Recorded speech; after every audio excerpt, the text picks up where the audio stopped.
All right, y'all, we have how racist is Trump towards Black Americans? Larry Elder. So, let's go.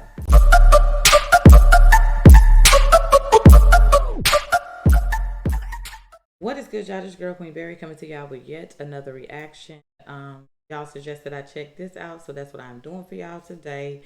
Judging by the title, y'all already know what we're about to get into. I'm on this journey of learning, what is what. Growing up, I was, taught a certain way. I'm older now, and so I'm on this journey just to learn. So I'm diving into different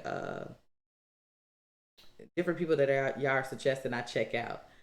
So I'm finna get into this video, y'all. Now, I have to say this because I say it every time, because everybody's going to have their opinion, and that is fine. You feel how you feel. I feel how I feel. And I always state this because, hey, it's coming.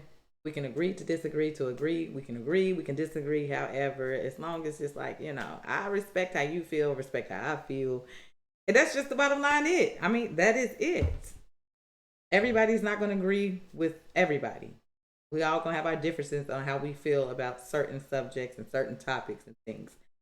However, there's no reason to, feel away. It's just your opinion, you're titled. My opinion, I'm titled. We're all titled to our opinions, whether we like it or not, whether we agree or not.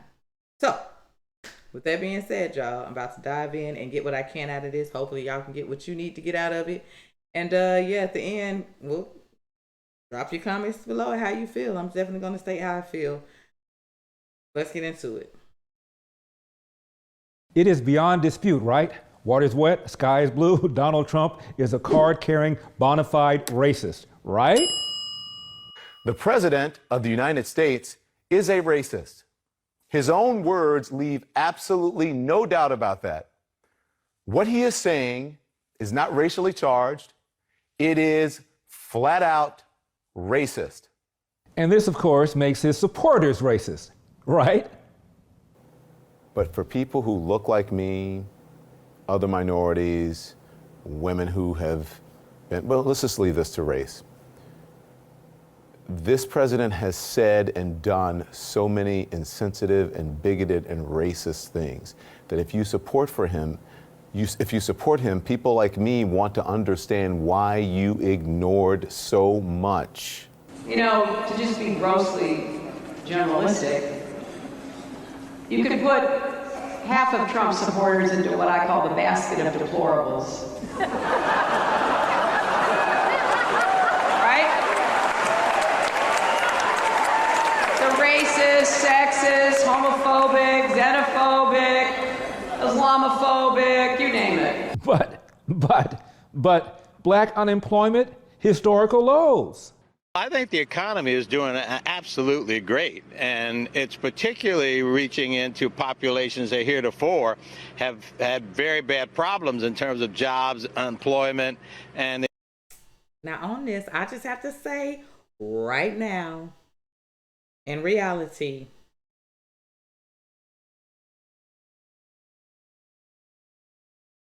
Joe Biden got up in up in there. Things was kind of smooth. Nothing was high like it was. If anything, stuff was dropping. Now, gas is high, rent's high, mortgage is high, groceries is high. This is just me, stating what reality is. I can't speak for everybody because it's different for everybody. But where I'm at right now, everything is high. And when Trump was in, the house, the things was mellow. It was definitely mellow. Anyhow, let's get back into it. Y'all don't beat me up again. This is just my opinion. Let's go. Absolutely great, and it's particularly reaching into populations that heretofore have had very bad problems in terms of jobs, unemployment, and the opportunities that come with full employment. So African American unemployment is at its lowest level. I give President Trump, and I've said this before on Squawk Box, I give President a lot of credit for moving the economy in a positive direction that's benefiting a large number of Americans. Yeah, but He's still a racist. The problem here is that the president has unfortunately used language in the past that we will have a lot of difficulty in erasing, even with an eraser with the words unemployment drop, because I think some harsh and painful words are just kind of hanging out here across the country. Now, I'm not even gonna lie, y'all. I'm probably gonna have to research just to find out exactly when they saying, you know, is he racist and exactly what he was saying during the time. I'm definitely gonna have to, you know, research, because I hear them saying it a lot. I mean, the title, that is. So I just want to know, you know, exactly what they're talking about, because as he stated, like, everything was, you know, smooth, low, as far as, well, I'll say everybody, everything was just, you know, where it needed to be. So it's definitely not how it is now, where everything is extremely high, and then yet they still want to pay minimum wage, like paying $14, $15, but you have to make 3 times the rent, 3 times, you know, the mortgage. And I don't think that that's really fair, because it's like, yo, come on. If that's the case, then they need to start raising it, give raises, but bring it up. Like, you can't possibly think somebody's gonna be able to, unless you got roommates and stuff like that, to be able to try to afford. At this point, you're just better off trying to get a mortgage. But I'm definitely gonna have to research into this, because I see it, you know, or maybe they will show me or let me see some of the videos of what they are saying is racist. But let's get back into it, y'all. Unemployment drop, because I think some harsh and painful words are just kind of hanging out here across the country as it relates to African Americans and some other minorities. And what about the First Step Act? That's a law that allows prisoners who believe they have unfairly long sentences to have their sentences reviewed. And since President Trump signed that act, 1,000 people have benefited. 90% have been black men. They've had their sentences reduced an average of almost 70 months. The Senate tonight taking bipartisan action on something substantial, overwhelmingly passing a major prison reform bill. The First Step Act eases federal sentencing for nonviolent offenders, aims to reduce repeat offending, and expands early release programs. Did he say bipartisan? Mr. President, thank you so much. It's almost hard for me to speak about this without being emotional. In the process of this has brought together friendships that I'll cherish for the rest of my life. I'm now texting buddies with Van Jones. And speaking of Van Whitelash Jones, how significant do you think this is? By the way, one of your partners in working on this was Jared Kushner. Jared Kushner, whose father went to prison and who fought on this as hard as that. This is history. This is history. Right now, you're witnessing history on the floor of the U.S. Senate. Yeah, because I get it. They said nonviolent, so I can get it, because some people be sitting in there for all this time, and then the charges are like, I can't say it on here, but y'all know, it's just, it be like, so I get like the non-violent. Now, other charges and stuff that's made more be serious, okay, yeah, look into that. But if it's something just like first time you ever going in there for some small stuff or whatever, I get it. There's no need to be sitting in there 10, 15 years or, you know, 5. If it's something that can be like, all right, warning, don't do it again, you know, been about, you know, maybe a few months in here, get it together, boom. I get it. That's what's up. Now, if you get back in that, it's on you. Okay? So let's get back into it. And working on this was Jared Kushner. Jared Kushner, whose father went to prison and who fought on this as hard as that. This is history.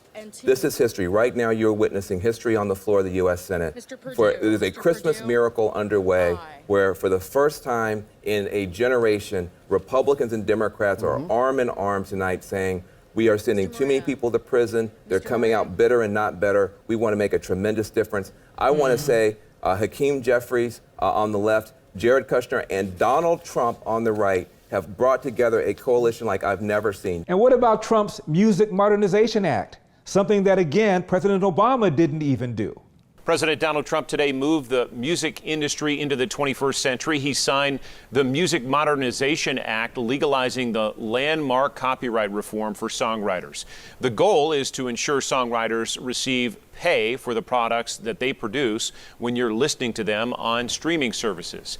Tennessee Senator Lamar Alexander championed that new law. He says the Music Modernization Act is the most important law in a generation to help make sure that our songwriters and singers all over America can keep working and making a decent living by ensuring they're paid when their songs are played. It's a great day for songwriters. That's what's up. And artists. And artists, okay. Yeah, don't give it all to okay. Again, that's what's up. That is what's up, because when it comes to artists and it comes to songwriters, they put in their blood, sweat, and tears, y'all. They be grinding morning, noon, and night, sometimes in the studio for a whole entire weekend. For this to happen and them to be able to get the credit that they need is amazing, okay? Because they worked hard. They worked really hard. So, again, this is what's up. I don't know if this is just the title of, you know, how racist Trump is or whatever, or is it showing just all the good stuff that he's done since he's been in office? Like, I'm a bit confused with the caption, and then I'm going in here but seeing, you know, all this going on. So, hey, let's get into it. Ensuring they're paid when their songs are played. It's a great day for songwriters. It is. And artists. And artists, okay. Yeah, don't give it all to okay. Don't cheat those artists. Don't cheat us. Who benefits the most from this side? I'm saying as far as... I think both. Both? Both, yes. Okay. Yes. Okay. I lean more to the artist. Yeah. Because I'm a performer, you know. But it helps not just the writers, but the singers, and not just black, but black, white, all, everybody, country, jazz, everything. So I'm very impressed behind that. So it's a great thing what Trump is doing today, the president? It is. And you know what? I told everybody, please, whatever your opinion or your decision, please, let's keep it signed. Let him sign it, please. Today. Don't mess him up, please. All right. Yeah, I'm really glad about that, yeah. And then there's President Trump's support for school choice. The time has come to pass school choice for Americans' children.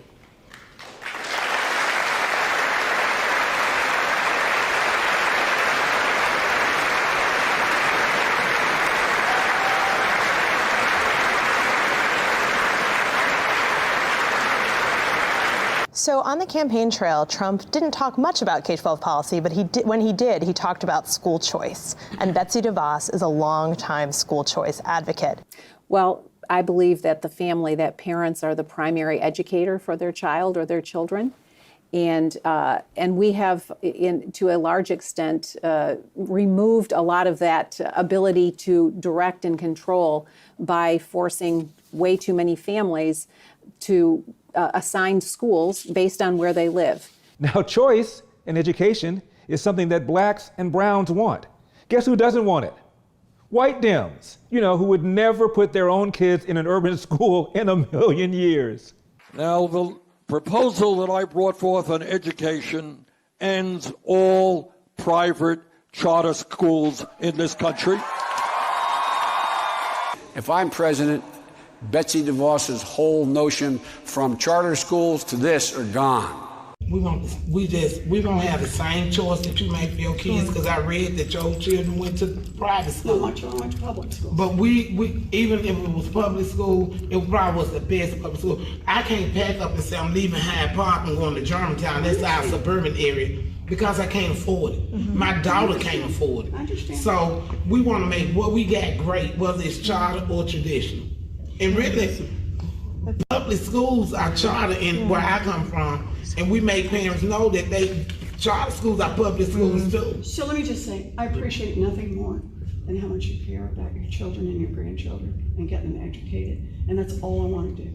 If I don't have the pieces right, then I'll go back and read it. Go back and read it, I'll please. Go back and read it. And I promise you, the next time you see me, if it's reading the way it's going to benefit our children. I'm not making promises. I'll go back and read it. Go read it. Well, just read it. That's okay. But it turns out that Senator Warren had a son in private school from the 5th grade on.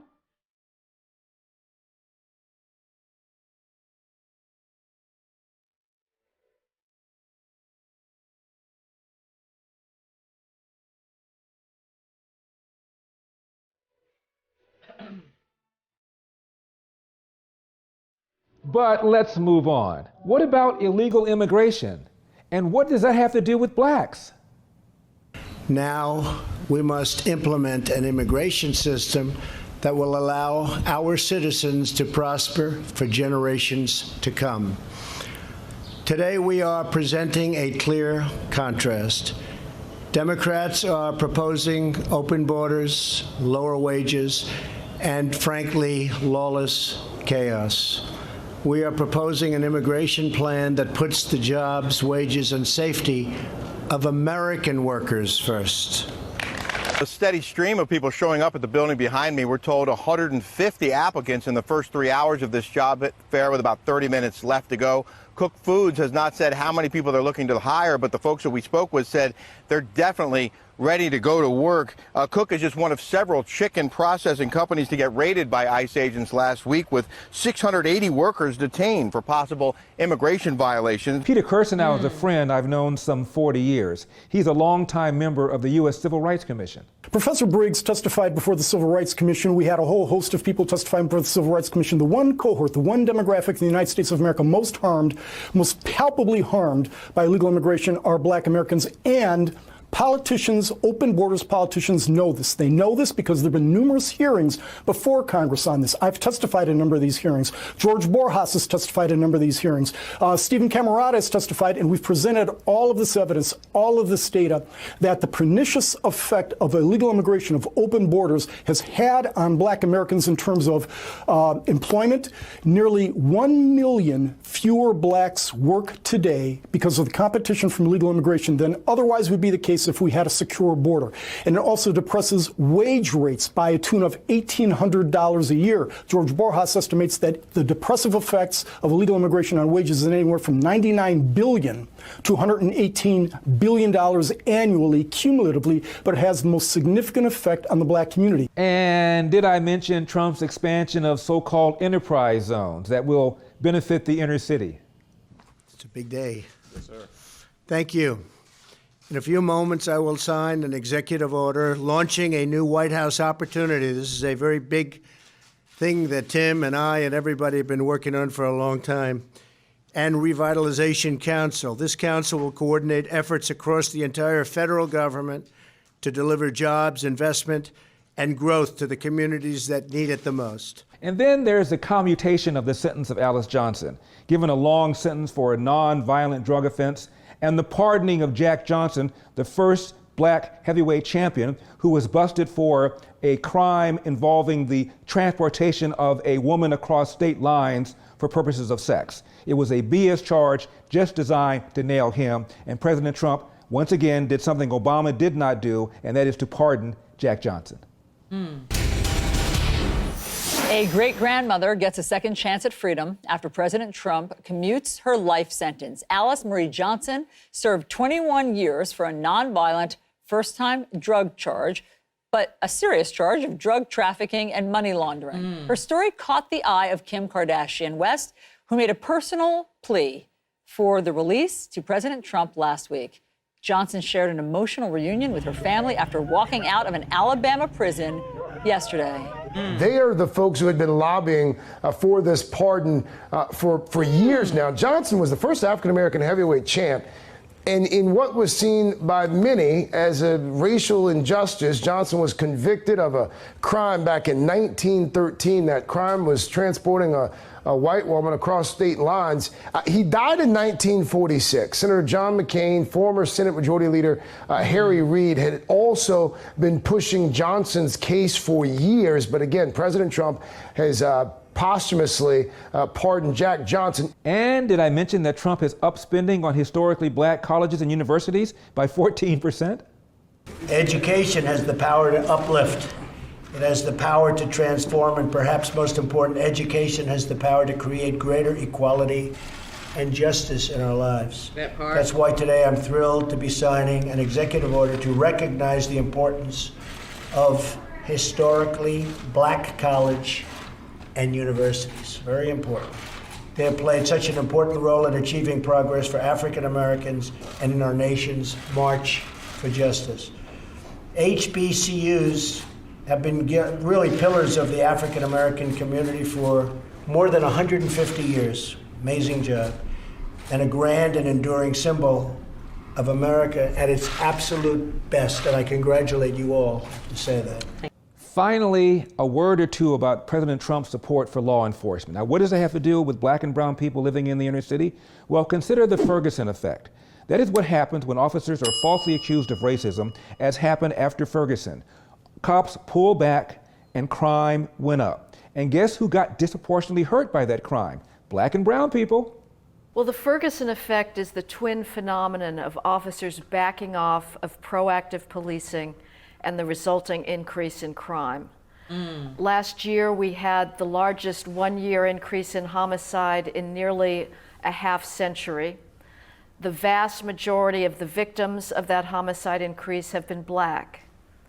The reason for this crime increase, I believe, is that officers are living today under a false and dangerous narrative that says that they are shot through with systemic racism, that we're living through an epidemic of racially biased police shootings, and that the type of proactive policing that I think is responsible for a 20-year crime decline that this nation has enjoyed is under attack as racially oppressive. Bottom line, whether you're talking about the First Step Act, the Music Modernization Act, the tremendous economy that's benefiting black people, the fact that Donald Trump is doing something about illegal immigration, the fact that Donald Trump supports school choice, this man has got to be the worst racist ever.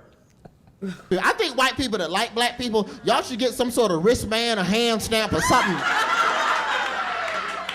I'm dead serious. Something you can show in a dark alley to keep you from getting robbed. You know, you might not think that's a good idea, but you wish you had that wristband. You leave tonight and you're in that dark alley. Give me your money, white boy. Go ahead.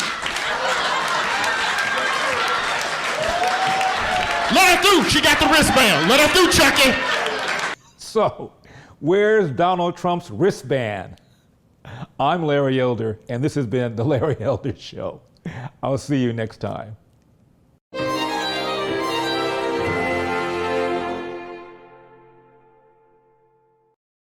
Okay, y'all, so I want to say thank you so much for suggesting I check this out.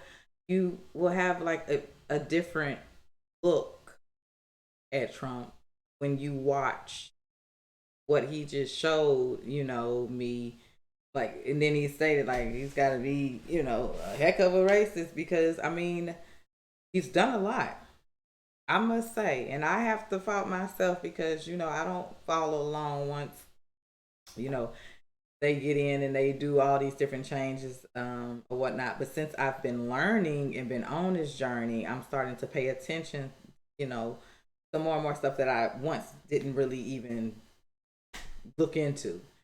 So thank you for adding this to me, just, you know, to this journey. And now I know, okay, a Larry Elder that I didn't know at first. But by me just watching this, my opinion now, I think he helped out a lot. He done a lot when he was in office. And again, this is reality right now. Just waiting, you know. I can't really speak now of what's going on in the office. I'm just waiting to see. But yes, this was definitely like an eye-opener. It makes you really, you know, think differently. You know, that's what I can say. I said what I said in between. You know what I'm saying? Again, I know some people gonna come up in here and maybe not agree and say some stuff, which is fine because again, you're entitled to your opinion. I'm entitled to mine. We're gonna agree, we're gonna disagree, we're gonna agree or disagree. You know, hey, feel how you feel, I feel how I feel. This is really interesting. So yes, please comment, let me know what else I should be, you know, getting into while I'm on this journey. Again, I'm versatile, so I'm looking and listening to a whole lot of different people. I am very new, you know what I'm saying? I'm still learning the left from the right and all this other type of stuff that comes with this type of world, okay? I'm new. That's why I said I opened my comment section for y'all to come in and comment, you know, and let me know, help me out, you know, teach me. Hey, I'm open. Whether the comments are positive or negative, I'm here. And that's it for me, y'all. I will definitely make sure this link is in my description box. I appreciate all of y'all for tuning in. Get with your girl once again. Hope y'all got what you can out of it. I know I did. And until the next reaction, y'all, be safe, remain safe. Your girl is out.